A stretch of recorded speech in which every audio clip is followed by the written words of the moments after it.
this is Heather Hoffman, and today I have a fun little birthday card with a funny sentiment and some dimensional paper piecing.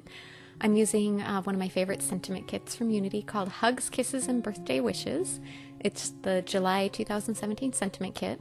I've already colored my images using some Copics that I just showed on the screen there. Really simple coloring, not a lot of layering and detail. And I fussy cut out the owl with the one balloon and then just the other balloon. So I stamped it a total of 3 times. And I'm going to quickly grab, I have some warm gray Copic markers. And a lot of times on these images, I like to add kind of a ground shadow underneath them. It just kind of grounds the image and makes it look a little more realistic.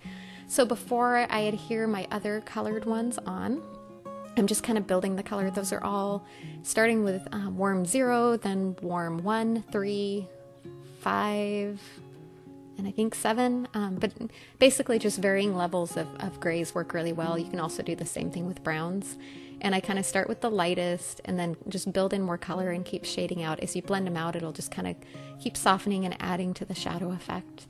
And you might also notice the original image down there. Even though I'm paper piecing, I still colored the entire image. And you'll see why here in a minute, because I'm going to adhere it down with foam adhesive. That way you don't see just a white uncolored spot underneath poking out.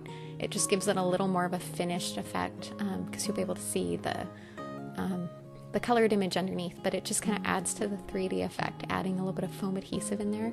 And I love how it just kind of makes the owl look like he's popping out at you and the balloons are floating a little further behind him. Like I said, just kind of a fun 3D effect on it. So I'm going to adhere that first one down, and I'm carefully just lining it up as close as I can.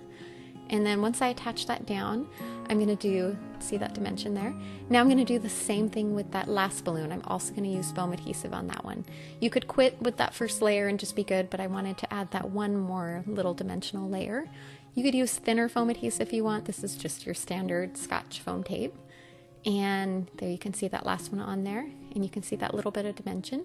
Now I wanted to add one more fun little detail and make that top balloon a little glossy and shiny. So I pulled out my glossy accents.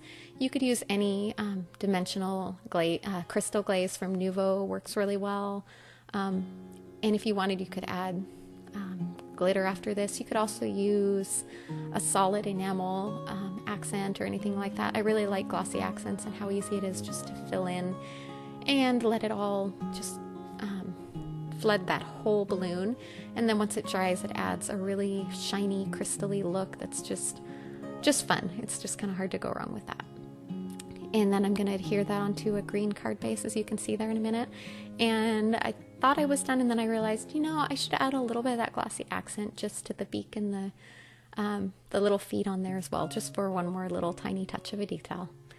And there you go, a funny birthday card to give to somebody with some fun dimension and layers. Thanks so much for coming by today. Have a wonderful day.